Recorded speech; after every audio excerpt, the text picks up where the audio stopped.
Hello everyone, welcome to the Poetry Podcast. A lot has happened since our last episode, so there's a few changes. First of all, a lot of people are home, staying safe, so you might hear a bit of sound in the background, for which I will thank you now for your patience. And second, I've kind of decided to change the layout of this podcast in that I'm not actually going to share any research or anything about the poems. I'm just going to read them to you and give you the name of the author so that you can investigate them further if you're inspired by it. With that in mind, I'm going to be reading two poems by Emily Dickinson this month. The first one is called I Measure Every Grief I Meet, parentheses 561, close parentheses. And I'm also reading Hope is the Thing with Feathers, parentheses 314, close parentheses. I measure every grief I meet with narrow, probing eyes. I wonder if it weighs like mine, or has an easier size. I wonder if they bore it long, or did it just begin? I could not tell the date of mine, it feels so old a pain.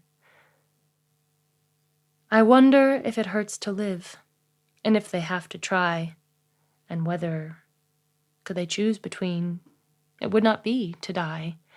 I note that some, gone patient long at length, renew their smile, an imitation of a light that has so little oil. I wonder if when years have piled some thousands on the harm that hurt them early, such a lapse could give them any balm. Or would they go on aching still through centuries of nerve enlightened to a larger pain?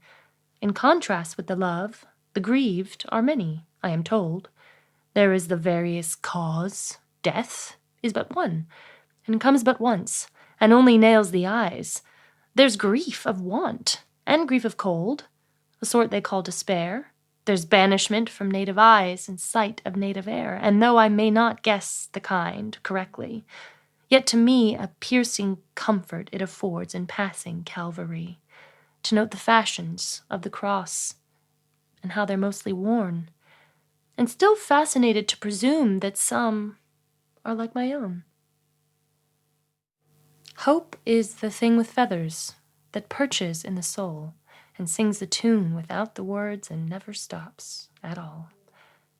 And sweetest in the gale is heard, and sore must be the storm that could abash the little bird that kept so many warm.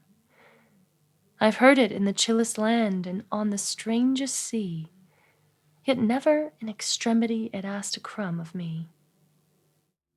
Thank you guys for listening to the Poetry Podcast. The Poetry Podcast is brought to you by Imposter Productions. If you'd like to learn more about Imposter Productions, please visit us at our website, imposterproductions.com. I hope everyone is safe and well.